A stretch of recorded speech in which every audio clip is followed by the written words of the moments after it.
Bora lá, nação! Flamengo campeão carioca 2025 em cima do Fluminense. Vamos juntos aqui analisar o que a imprensa falou sobre o Mengão campeão. Chega aqui, dá aquela moral, deixa o seu like. Se você não é inscrito aqui no canal Lances Inéditos, que é o canal secundário do canal Meu Mengão React, se inscreva e ative o sino das notificações. Deixe os créditos aqui ao canal do ESPN Sport TV, link na descrição como créditos. Bora para as notícias do Flamengo. Os lances e também a comemoração dos títulos de Flamengo e Internacional. Fala, Mansur. Tudo bem? Boa noite, Barreto, Richarlison, todo mundo que assiste o Troca. Parabéns aos campeões. Agora eu acho que é hora da gente fazer aquele exercício, né?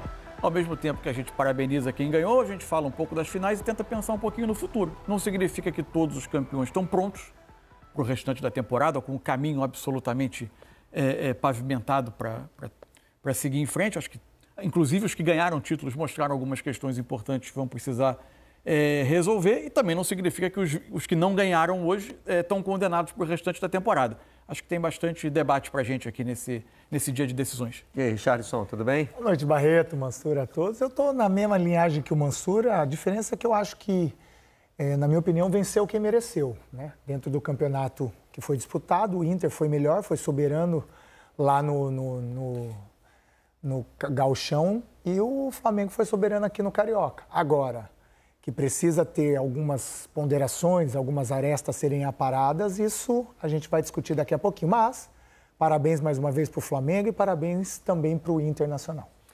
Bom, como eu tenho dito ultimamente, agora é obrigatório reclamar de arbitragem em final de estadual, né? Nunca uma final de estadual termina sem que haja uma grande polêmica envolvendo a arbitragem. E no Fla-Flu tivemos 2 gols anulados. Curiosamente, o time que teve os 2 gols do adversário anulado saiu de campo reclamando da arbitragem, né? O Fluminense fez bolinho ali. Os jogadores de ambos os times fizeram bolinho o tempo todo para cercar os juízes, e os do Fluminense no fim do jogo. Acho que queriam mais acréscimo, enfim. Então, para a gente tirar isso do caminho, né? Depois poder ouvir as entrevistas coletivas, falar do jogo, quem está pronto, quem não está pronto, quem foi melhor, quem foi pior, antecipamos o Paulo César Oliveira. Já tá a posse. Novamente. PC, vamos lá. Vamos então...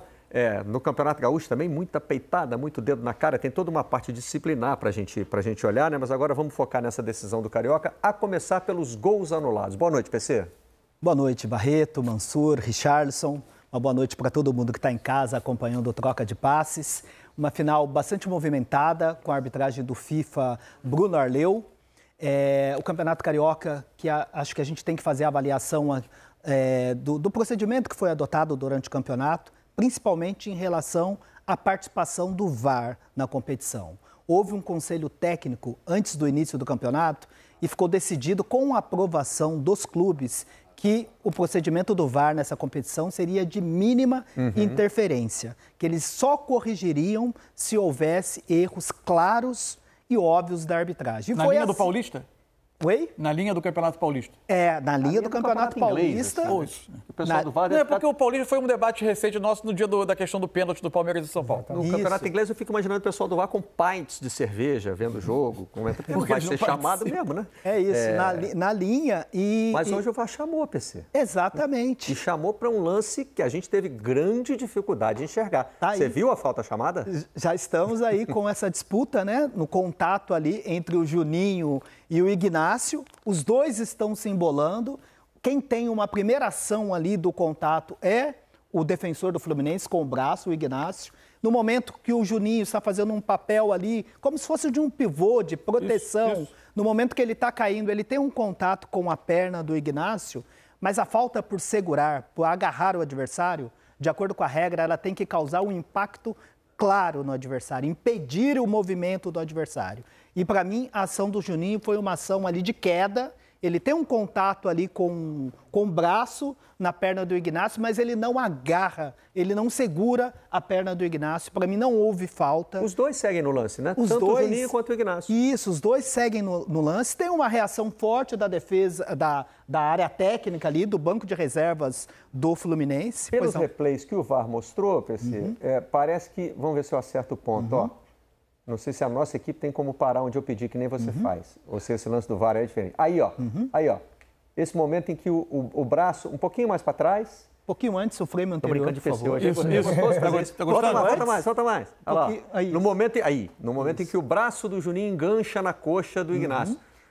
Mas olha só, ele continua olhando a bola, fazendo um movimento, não tem nenhuma interrupção, né? Tem Concordo plenamente. Ele está ali caindo, fazendo o papel de pivô, teve uma ação do braço por cima do Ignacio, e no momento que o Juninho está caindo, seria falta se ele agarrasse a perna do Ignacio, impedisse a movimentação do Ignacio. Mas é no momento que ele está caindo, e a gente vai ver que mesmo no replay, o braço dele dá uma escapada, assim, dá uma arrastada na perna do Juninho, e no momento ele agarra para causar um impacto na queda. Olha só, ele está desequilibrando, os dois vão ao solo, numa disputa que começou desde o momento que o lateral foi batido. O auxiliar de arbitragem, Mano Menezes, levanta o dedo, né, na falta de uma bandeira ou de outra coisa. E o que eu quero mais chamar a atenção nesse lance, que está aí no campo da interpretação, para mim não houve falta. Se o Bruno Arleu tivesse apitado já no primeiro momento e parasse o jogo, ok, estamos respeitando. Também não precisa intervir. Isso, estamos respeitando. Nem ia poder intervir porque era uma falta no meio do campo. Porque ele ia parar o lance, né? Mas estaríamos respeitando a interpretação do Bruno Arleu. O que me incomodou no lance não é só que essa informação que o PC traz é importante, é uma informação é sempre importante, do que era a linha de ação do VAR definida antes do campeonato. Mas o que me incomoda não é só que o VAR está contrariando o que foi determinado como linha de intervenção do VAR. Em um lance, ele termina por forçar, porque existe o árbitro que vai à cabine e, naturalmente, a probabilidade dele acabar revendo a decisão é grande, a não ser que se tenha muita personalidade. Ele acaba forçando uma mudança de interpretação geral do jogo. Em um lance capital, você interpreta um contato de falta absolutamente diferente do que você interpretou 90 minutos de contatos entre jogadores. Porque o jogo não foi apitado assim pelo Bruno Arleu. Muito pelo contrário. Deixou correr, né? Deixou correr, permitiu o contato. Foi um jogo muito físico, com 24 faltas no primeiro tempo, com algumas entradas duras, que inclusive depois, na sequência, com calma, a gente mostra aqui, principalmente aquelas que renderam o cartão amarelo. Mas dentro da linha de intervenção do campeonato, de permitir de corrigir somente erro claro e óbvio, numa decisão que o árbitro está próximo, que deu sequência no lance, que nós estamos debatendo aqui, tentando procurar a falta, isso não é lance de VAR, não é lance que o VAR deveria ter interferido, né, intervido, e para mim o lance foi absolutamente legal, os jogadores se engalfinhando ali, mas em um momento eu vejo impacto claro para a marcação de falta. Para mim o gol foi legal. No outro lance, o VAR tem que intervir, impedimento, e aí entra outra novidade, né, da Federação Carioca para essa temporada. A linha grossa, que já deu reclamação quando o Bruno Henrique fez um gol contra o Vasco, né? Ali o Vasco achou que a linha grossa atrapalhou. Hoje a linha grossa foi para o lado do Fluminense. No momento a gente percebe, né, a cobrança de falta do goleiro do Rossi, tem o desvio do Plata. Para mim, a primeira visão, assim, no momento do lance, eu estava inclusive no DC analisando o primeiro gol anulado, mas quando a gente... e já veio esse lance na sequência, mas quando a gente percebe no momento do toque do Plata, a minha análise sem a computação gráfica é uma de posição irregular. Para mim, o Juninho ele estava à frente ali do Thiago Silva. Depois, na câmera de impedimento, a gente analisa novamente, por favor, naquela imagem lateral, parar no momento do cabeceio do Plata. Olha só, a hora que ele for cabecear, por favor, a gente para a imagem, mais um frame, um pouquinho mais um, por favor. Aí, esse é o momento do contato, a gente percebe que o Thiago Silva, ele está um pouquinho inclinado. O braço não conta, né, PC? O braço não conta, né? Mas o Juninho, já sem a computação gráfica, para mim, é uma imagem de deposição de impedimento, ele à frente do penúltimo defensor, e conforme a regra, né, Barreto? E é uma vantagem que passa da linha grossa mesmo, né? É isso. Ali não adianta... A vantagem é mais grossa que a linha. Isso. E por mais que a orientação nesse campeonato, olha só, foi de engrossar a linha para favorecer o ataque e acabar com o lance ajustado, que nós chamamos da arbitragem, mas esse, para mim, e a gente até percebe aí que não houve linha sobreposta, a linha vermelha está mais próxima da linha de fundo do que a linha azul, que é do Thiago Silva, a vermelha é do ataque, do Juninho. Portanto, para mim, um gol bem anulado, mesmo com mudança, engrossando linha, já na primeira imagem, sem a computação gráfica, era de posição de impedimento do Juninho. Bom, e agora a gente vai para a parte disciplinar do jogo, né? O Bruno Arleu distribuiu um bom número de cartões, não foi? Sim, e inclusive no primeiro tempo, conforme eu disse, foi um jogo muito pegado e engraçado que durante a transmissão da TV Globo, por várias vezes o Vilani, o Júnior, né, o Roger também disseram, né, que você tem que esperar o jogo terminar para poder elogiar o árbitro. Esse foi o primeiro cartão amarelo aplicado no jogo, uma falta do Thiago Silva em cima do Arrascaeta. A gente discutido percebe ali pelo auxiliar de arbitragem Martinelli, Então, que é outro também que tem uma assim, atuação muito... Olha o lance, o jogador está indo em direção à área, existe uma falta, não tem disputa de bola, justifica-se montar essa reunião em torno do árbitro? Justifica, sabe para quê? Para ganhar próximo no lance. próximo lance. É isso. E tem uma observação melhor.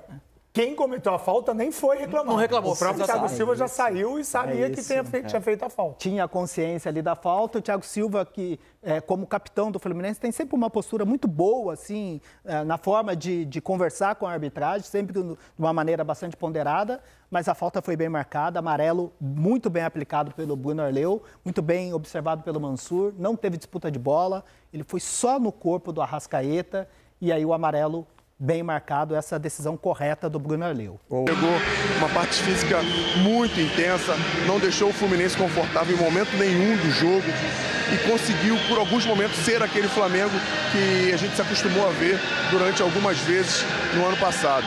E o mais legal de tudo isso é que o domínio do Felipe Luiz sobre o elenco é uma coisa impressionante. Os jogadores são remanejados de função dentro do campo, conseguem entregar da mesma forma, e aí a gente acaba vendo o quanto um treinador consegue colocar o que ele acredita em campo quando ele tem essa relação direta com os jogadores. E a gente vê o futebol acontecendo de uma forma tão diferente que essa relação é importante. Interessante a gente falar do Fluminense, que foi corajoso, fez o que estava no seu controle para poder tentar ganhar o jogo. A gente sabe da diferença das equipes, da diferença dos bancos de reserva. E o Mano, na minha opinião, ele só demorou um pouco para colocar o Keno. A única diferença, na minha opinião, foi o Keno, que foi um cara que foi o melhor jogador do último jogo, claro, com exceção do Arias, que fez o gol que deu essa sobrevida ao Fluminense. E acho que dentro das características do Flamengo, o Flamengo precisou sair um pouco mais para o jogo, ele teria espaços para jogar pelo lado direito e acabou que teve uma chance de poder fazer o primeiro gol da partida, acabou não acontecendo na defesa do Rossi, acabou desviando e bateu no peito dele, mas merecido o título para o Flamengo. Não gosto de falar de merecimento com relação ao futebol, já ver, mas o time que fez muito mais para ser campeão foi o Flamengo. Xerife, a gente viu uma alternância de emoções. O Flamengo teve um gol, foi anulado em seguida. Logo depois o Michel fez um gol anulado. E o Keno teve uma chance aqui incrível, que acaba desviando. E o Rossi pega com o colo, com o peito, com o pescoço, não sei bem.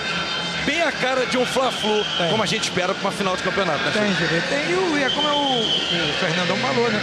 O Fluminense não estava morto, não. Ele demorou mesmo, mas o Keno deveria ter entrado até na virada do primeiro para o segundo tempo, até porque tinha feito gol. Ele ia entrar muito motivado para esse jogo, demorou muito a mexer em relação ao Keno. E o Flamengo ganhou porque tem a melhor equipe, não só do Campeonato Carioca, do Brasil em relação ao elenco. É impressionante como na frente as opções do Flamengo. É impressionante. Você vê um time que começou, aí você tem Cebolinha que não entrou, você tem o Michael, você tem um Pedro, Bruno Henrique, meu Deus. E o Plata que não é tão atacante, mas agora tá jogando ali naquela posição. Mas o Bruno Henrique também não era e se tornou um atacante. Então, isso é o treinador. O DNA do Flamengo hoje, esse é o treinador que aprendeu com quem? Jorge Jesus. JJ, deixou essa marca com o garoto e o garoto é inteligentíssimo, você conversa com ele, bom caráter, trabalha todo mundo por igual, não tem distinção em relação quem é titular. Ele sabe seu time, qual time titular que vai jogar, mas o respeito, eu conversei com alguns jogadores, que os jogadores do Flamengo têm por ele acabou uma coisa que eu tinha falado antes, a vaidade. A vaidade, ela é fundamental no futebol. E no Flamengo não se tem vaidade. A gente viu a imagem agora ali do Felipe Luiz abraçando o seu grande ídolo, Atisson. Assim que o Atisson estiver pronto para bater o papo com o Felipe ou com qualquer outro personagem. Agora você jogou com o Atisson, né? Joguei. Quem jogou mais, Felipe Luiz ou Atisson? Rapaz, ofensivamente. Eu sou fã do Filipinho, mas o Atisson era uma máquina. O Fernando jogou mais tempo ainda, né? Joguei mais tempo com o Atisson. É ofensivo, né? E ele jogou mais, o Atisson jogou mais dentro do que eu acredito com relação ao futebol, o Atisson jogou mais. Ricardinho, GV, a gente tá com o Juninho aqui, podemos entrar com ele? Vambora, toca o barco. Não, primeiro não, terceiro. Verdade, terceiro, rapaz. O primeiro, são tantos títulos, se acostume, porque aqui é assim, né? Campeão toda hora, né? Parabéns, E aí, cara, como é que você se sente nesse momento fisicamente para poder assumir a posição de titular no ataque do Flamengo? Cara, eu vim aqui para poder ajudar o Flamengo, seja entrando no primeiro tempo ou no segundo. Nosso time é recheado de craques e jogadores de seleção. E vim aqui pelo Flamengo para realizar sonhos que para mim estavam mortos, que era ser campeão, e é o Flamengo que pode me dar isso tudo. Ô, Juninho, você sempre fala que você veio realizar sonhos, que você veio para vestir a camisa do Flamengo, para ajudar. Como é que é ser campeão aqui no Maracanã, junto com a torcida, com vocês recebendo hoje o troféu do Zico, né? Porque o troféu leva o nome do maior ídolo do clube. Claro, não tem o que falar desse aí, esse é o homem. Mas eu estou muito feliz e realizado, como eu tinha dado uma entrevista, falado de sonhos para mim. Acho que deu 70 mil pessoas no Maraca hoje, num clássico, campeão e com gol meu. Acho que eu estou muito realizado. Obrigado, Juninho. Muito bem, o Thiago pegando. Aí o depoimento do Juninho, que chegou no Flamengo agora, veio do Karabag. E já ganhou título, Fernandão. O importante é isso, né? Já vai dando uma robustez para a carreira dele, porque vai ter chance de jogar. Apesar de um elenco recheado do Flamengo, a gente sabe que o Filipinho... Oi, Thiago. O Plata tá falando aqui, vamos ver o Plata? Vamos embora. Podem ficar muito tempo juntos. Não, sim, fico feliz com ele. Agora acho que Varela está na mesma linha também, então manter ele na equipa, para mim, me hace sentir muito melhor. Sempre estou perto dele, sempre estou falando com eles dois. Os gringos no truco. Sim, sim. Eu não jogo, mas sempre estou aí assistindo quando eles jogam. Plata, como é que é o sentimento de ser campeão no Maracanã lotado, com 70 mil pessoas, receber o troféu do Zico? Como não escutei, não escutei? Como é o sentimento de ser campeão aqui no Maracanã lotado, 70 mil pessoas, e receber o troféu do Zico? Não, muito feliz, muito feliz. Acho que não tenho palavras para descrever o que é jogar aqui uma final, com os torcedores do Flamengo sempre apoiando aqui, coreando o nome do Flamengo, coreando o nome dos jogadores. Fiquei feliz quando fiz o gol, escutar o barulho aqui de toda a gente flamenguista aqui.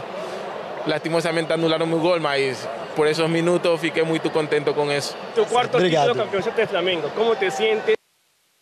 É com você, GV. Muito bem, a gente vinha falando aqui, Fernandão, importante para o Juninho chegar nesse elenco recheado, estrelado, e entrar bem, jogar muita bola como jogou hoje, e mais um título, né? GV, o Juninho dá ao Flamengo uma coisa que ele não tinha. Ele acabou até tendo, com a adaptação rápida do Bruno Henrique, é essa mobilidade no ataque, no centro do campo. Ele ataque aos espaços, movimentação que acaba tirando o conforto dos zagueiros. Quando você tira o conforto dos zagueiros, você acaba dando espaço para outros jogadores, como Arrascaeta, Gerson. E isso aconteceu no segundo tempo. Ele tirou o conforto dos zagueiros, que o Plata faz a função, mas ele não é um atacante, um centroavante de função hoje, como o Juninho é. E aí, quando o Juninho entra, acaba acontecendo os 2 gols do Flamengo, que foram anulados, mas ele acaba criando essas oportunidades porque consegue fazer muito bem essa função. Legal a gente falar também de 2 jogadores que, na minha opinião, deram o tom do jogo. Os 2 são do Flamengo, Arrascaeta e De La Cruz. Estava conversando com o Ricardo aqui um pouco antes de terminar o jogo. O que o Arrascaeta, o que o De La Cruz e o Pulgar, perdão, dão de opções no meio-campo é uma coisa absurda. O Pulgar jogou muita bola. Além da combatividade defensiva, eles estão sempre prontos para receber a bola, sempre se encontrando livres para dar opção para o zagueiro e para os meios. Isso facilita muito o jogo do Flamengo. Ô, xerife, a gente tá vendo aqui atrás a festa, já fica o convite para você que está aí assistindo nossa transmissão. A gente vai até às 19 horas, muita coisa, muitos convidados aqui ainda com a gente no nosso púlpito aqui do Cariocão Superbet 2025 e no campo também, o Atirson, que é ídolo de muitos deles que estão em campo, vai trazer também a galera convidada. Enquanto isso, a gente vai trocando essa bola aqui, 2 craques e um pereba, que sou eu. Xerife, o xerife, o Juninho tá com a Atirson, é isso? Então vamos escutar o Juninho de novo. A gente não vai Vou em casa e volto aí para pegar o final. Tô aqui com o Danilo, que chegou agora recentemente. A gente esteve em Brasília, batendo papo quando o Brasil chegou a fazer o jogo das eliminatórias aqui no Brasil. Eu tive o prazer de fazer uma visita ao Danilo, bater um papo com ele. Eu estava com o Pedro, uma criança, em que ele, naquele momento, ele falou assim, você tem que vir para o Flamengo. Eu sei que você é muito profissional, mas qual foi a grande decisão? Por que você realmente quis voltar para o Brasil, voltar para o Flamengo? Você que é um jogador de seleção brasileira. E eu fico feliz de ver a tua chegada no Flamengo, da forma que você chegou, e não sentindo a pressão da camisa, e já chegando com o título carioca. Segundo título, né? Não, eu primeiro tenho que agradecer essa equipe que me fez aproveitar essa onda, colocar já alguns troféus que eu não tinha na minha lista, agora já na lista. Primeiro tem que saber que eu sou seu fã pra caramba, desde pequenininho. E nada, a minha decisão de voltar pro Flamengo foi muito difícil em certo ponto, porque deixar 13 anos de Europa, de um estilo de vida muito diferente, não é fácil, mas por outra parte foi muito. É isso aí, nação. Tá então os comentaristas aí analisando tudo que aconteceu na final do Campeonato Carioca. Mengão campeão, tá aí as entrevistas com os jogadores. E o Flamengo é campeão. Comemora em cima de quem? Do Fluminense. Deixa sua risada nos comentários, deixa o like, se inscreva no canal e daqui a pouquinho a gente traz mais notícias do Mengão pra vocês.